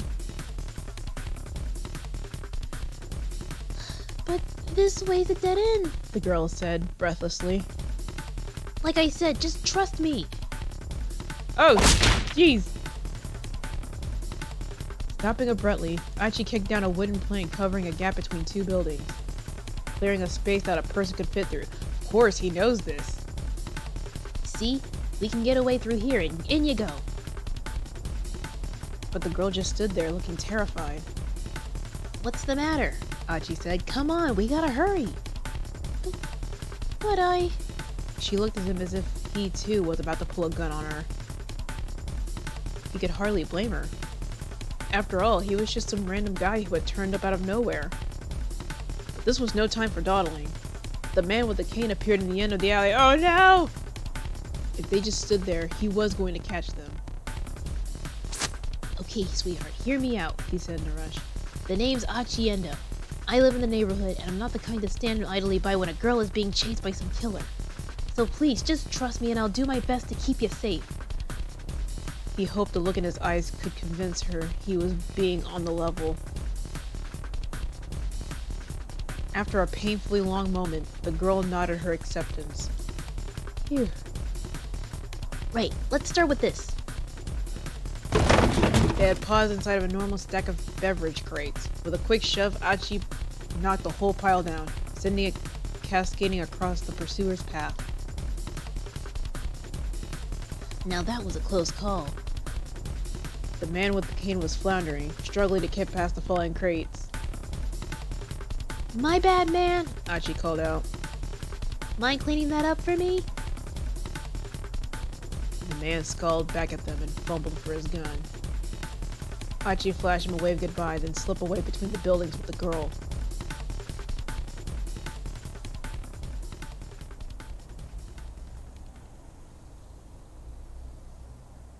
No.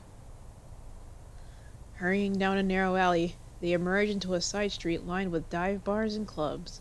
Assuming the man with the cane hadn't given up, he would probably lie in wait on the path back to the main road. Achi decided their best bet was to try and stay inconspicuous rather than risk getting caught on the move. Guess we can lie low here for a bit, He said. He led the girl to the entrance of a tiny old hostess club. She followed him reluctantly.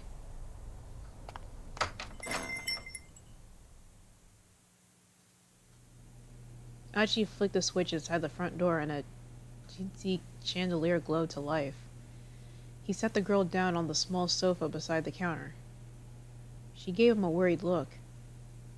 Achi felt a pang of embarrassment as he realized what she must be thinking. Oh no, don't get the wrong idea. I'm not gonna try any funny business. Someone I know used to run this place, so it's not in business anymore, so I figure we're safe here. The girl chuckled at his evident discomfort. Alright then. She said. So, we good? Eh? Are they gonna get together? We're good. Okay, well... Good. They're gonna get together. Achi made a vague attempt to straighten his disheveled clothes. So, how about some introductions? I'm Achi Endo. Like I said, The sparks they can see the sparks between these two. you can just call me Achi. I'm Hitomi Osawa. You can call me Hitomi, I guess. We each knew word out of Hitomi's mouth. Achi felt his heart sing. He's in love. That's cute.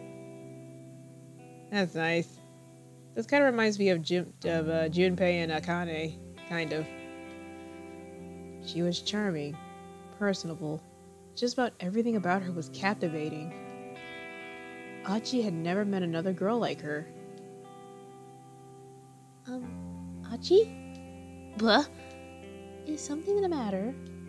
You were spacing out there for a bit. Achi shook his head to dispel his daze. Damn it, this is no time to get all starry-eyed. It's never too late to get starry-eyed. He needed to think of some way to keep her safe from the guy who was after her. Look, can you tell me what the heck is going on? Yeah. Please, I need to know if I'm gonna help you. Right. Okay. I'm not really sure where to begin. Hitomi looked down, lost in thought.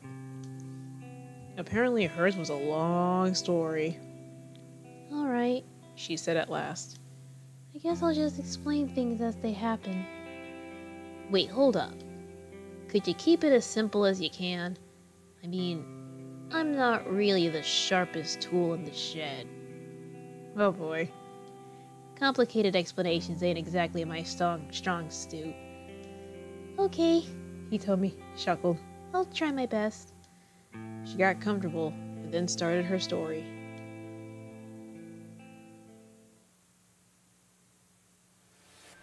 So, last night, somebody abducted my sister. The kidnapper demanded that I make the ransom handoff personally. He told me to stand by the statue of Hachiko in Shibuya at 10 o'clock in the morning to make the exchange.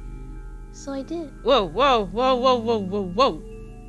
I wasn't done reading.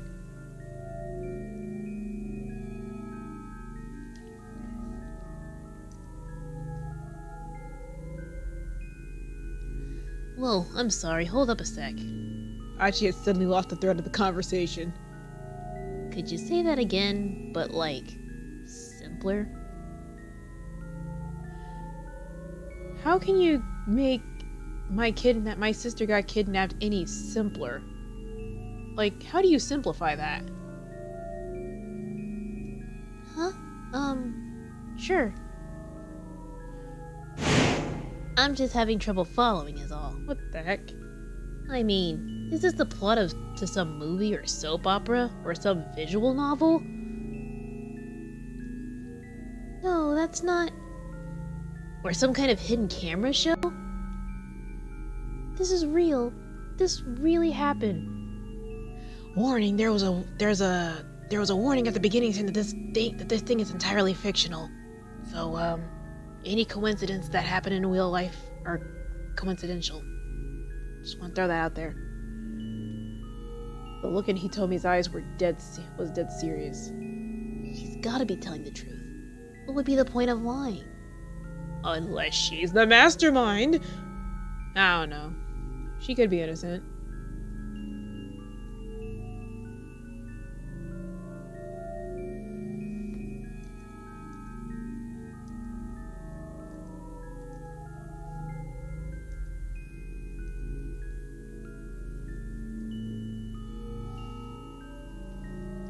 And he had seen the attaché case and the gunman himself. How much was the ransom, if you don't mind my asking?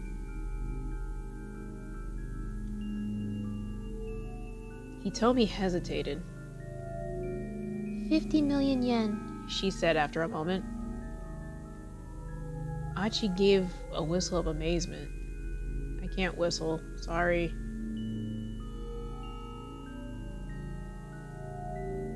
The detectives. Hold on. The detectives told me that was a typical amount for a kidnapper to ask for. It's plenty, that's for sure. I guess there's good money in that sort of thing. As soon as the words were out, he realized his blunder. Sorry. I shouldn't have put it that way. He fidgeted awkwardly, and Hitomi looked away.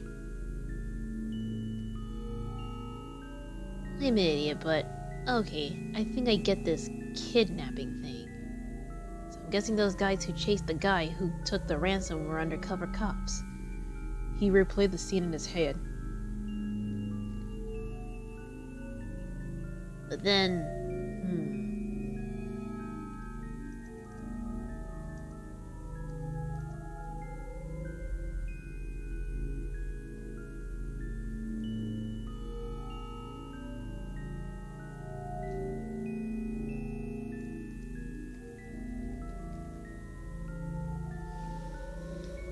kidnapper took the attaché case and ran, right?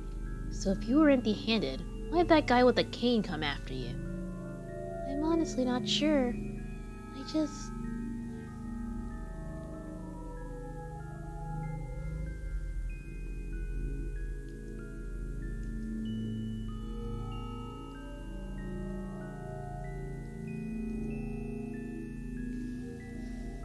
Hitomi's words trailed off.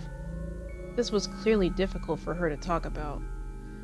Anyway, we should probably get you to the police as soon as we... No! We can't do that. Hitomi's tone was resolute. I can't take this to the police. Why not? Achi waited for an answer, but none came. After a long and awkward silence, she stood up from her seat. I really appreciate the help, but I should go now. She gave Achi a deep bow. Nuh-uh. Hold on, what do you mean go? Go where? He hurried to intervene as she headed for the door. I don't want to cause you any more trouble. I'll figure the rest on my own, somehow. No! Hey, I said hold on! Hitomi ignored him and opened the door, and their argument came to an abrupt halt.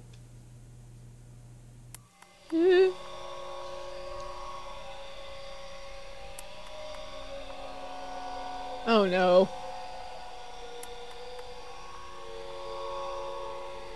Standing there was the man with the cane, his revolver in his hand.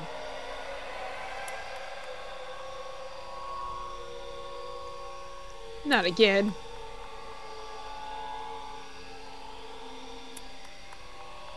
To be continued. Oh no.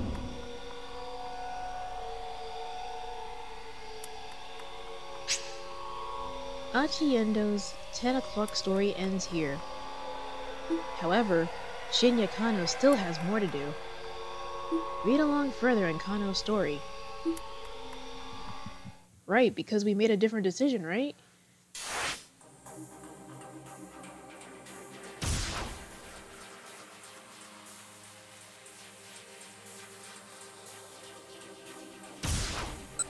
Okay, so... Oh, okay. So they're like increments in 5 minutes.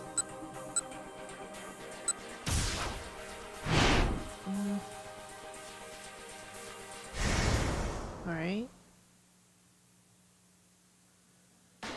Okay. We read this part, right? Whoa!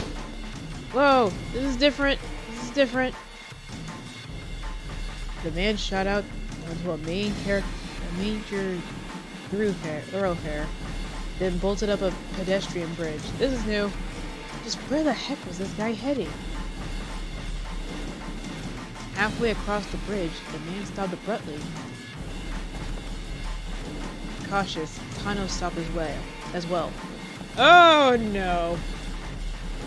Height roughly around 190 centimeters. Ew! Age 30. Ew! Hair dark brown. Clothing all black. A moment later, the man flashed a triumphant sneer, and he held up the attaché case. Before Kano could even yell stop, it was already too late. The man threw the attaché case down to the roadway below. No! Panicking, Kano peered over the railing. I'm guessing he has a henchman that's about to catch it. I knew it! The man on a motorcycle was waiting underneath the bridge. I've been had. Kano bit his lip hard. Damn it! Kano sprinted down the bridge, hearing the bike's engine roar to life. He had to make it in time. Descending the stairs four at a time, he leapt toward the roadway, but the bike sped out of reach, and rode away the direction of Yoyogi, leaving Kano in its dust. Looking back up at the overpass, he saw the man who threw him the attaché case running away. He handed the money off to someone else! He's currently on a motorcycle heading towards Yoyogi! His report to Kuze complete, Kano slumped down in dismay. The cops had played right into the criminal's hands. No! Yeah, the money was in the case. Now the crooks were getting away, and people's lives were in danger. Was there any greater failure for a policeman? No! Staring off into the distance where the man who'd thrown the case had disappeared, Kano gritted his teeth. How could we prevent this from happening? To be continued. Ah, no. You finished reading both characters' stories for the hour of 10 o'clock. In 428, you'll make your way through all the protagonists' stories in parallel like this. Once everyone has reached the end of a given hour, the next hour can begin.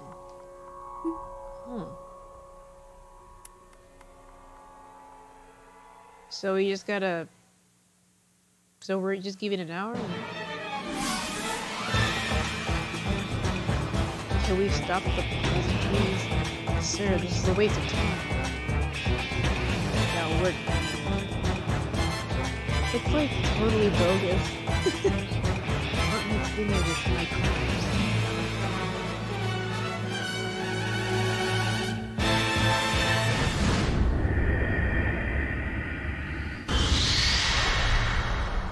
Huh. Well, that was interesting. Thank you. This concludes the demo of 428 Shibuya Scramble. What happens next? Purchase the full game and let the cat out the bag. Oh, that must be the mascot character. That must be like the mascot character that the girl is stuck inside of. Yeah, that was 428 Shibuya Scramble. So I guess, like, we play all the characters at a given hour, and once we have finished, like, I don't know, like, the true ending of an hour, the next hour will start up? I don't know. Not sure if I'll get the full game, though. It's interesting, I'll give it that. But if it's just reading and, you know, no minigames, I'm not sure. It was interesting. But I'm not sure if this is my cup of tea. I'll probably watch a Let's Play of this. I probably won't get it myself, because, you know, no minigames and all that. But yeah, that concludes the demo. If this piques your interest, you can purchase the full game if you want. It's on the PS4. I don't know how much it costs. It's not out yet. This is just a demo. So yeah, that's the end of the video. I hope you enjoyed it. Thank you so much for watching, and if you did, you can leave a like on the way out. And if you want to know more about this game, it's called 428 Shibuya Scrambled. Not 100% on when this game will come out. It's either late 2018 or like January of 2019. So yeah, if visual novel's your thing and this seemed interesting to you, check it out. You can purchase the full game if you want, I don't know. But yeah, with all that being said, you can leave a like on the way out. You can follow me on Twitter if you want. Check out my DeviantArt if you want. And with that being said, I will see you guys later with a new stream in late September. So yeah, we'll see you guys later. Boom.